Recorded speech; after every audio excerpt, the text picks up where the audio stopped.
Emang apa sih nggak boleh?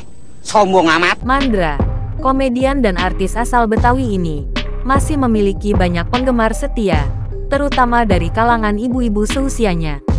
Popularitasnya sebagai entertainer membuatnya terus dikenang hingga kini.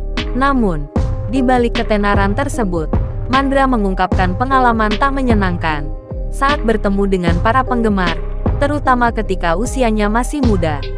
Mandra mengenang masa-masa ketika wajah cubinya sering kali menjadi sasaran cubitan pipi dari penggemar. Pengalaman lucu itu terus berlanjut dengan insiden yang lebih unik. Baru-baru ini, Mandra berbagi cerita tentang kejadian ketika dirinya jatuh karena didorong oleh ibu-ibu yang sangat antusias ingin berfoto bersama. Sekarang gue malah lebih takut sama fans ibu-ibu. Pernah gue jatuh gara-gara mereka dorong-dorong mau foto. Kadang-kadang, mereka nggak lihat gue lagi di posisi mana, main dorong aja. Permintaannya kadang aneh-aneh, ujar Mandra di ujung tawa khasnya.